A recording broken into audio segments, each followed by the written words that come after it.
Hi viewers, welcome to Ritu Praneeth channel. Actually இன்றைக்கி வந்து பிரணீத்தோட ஸ்கூல் ஆனுவல் டே ஃபங்க்ஷன், அதுக்காக இன்வைட் பண்ணியிருந்தாங்க. ஸோ நானும் பிரணீத்துமே வந்து கிளம்பிட்டோம். பிரணீத் இங்கே வா வா இங்கே வா, சே ஹாய் ஹாய் சொல்லுங்கள். ஸோ கிளம்பி ரெடியாக இருக்கும். பாருங்கள், பிரணீத்துமே வந்துட்டான். Praneeth come come, say hi. Hi hi bye சொல்லுங்கள். பாய்.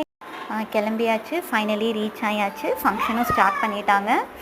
ஸோ நாங்கள் லேட்டாக தான் வந்தோம். ப்ரைஸ் டிஸ்ட்ரிபியூஷனும் கொடுத்துட்ருந்தாங்க, சர்டிஃபிகேட் டிஸ்ட்ரிபியூஷன் பண்ணிகிட்ருந்தாங்க. ஸோ அவங்க டேடியுமே வந்து ஜாயின் பண்ணிக்கிட்டாங்க. ஸோ ஃபைனலி வந்துட்டு பிரணீத் ரொம்ப என்ஜாய் பண்ணிகிட்டு இருந்தான். ஏன்னா அவன் ஸ்கூல் ஜாயின் பண்ணி 1 வீக் தான் ஆகுது. ஸோ ஆனுவல் டே ஃபங்க்ஷன் குழந்தைங்களாம் டான்ஸ் ஆடுறது அவன் இப்போ தான் பார்க்குறான். ஸோ குழந்தைங்க அவ்வளோ சூப்பராக டான்ஸ் ஆடிட்டு இருந்தாங்க. பிரணீத்துமே வந்து இந்த ஃபங்க்ஷனை ரொம்ப என்ஜாய் பண்ணிகிட்டு இருந்தான். குழந்தைங்க ஆடும்போது அந்த சாங் கேட்டு இவனு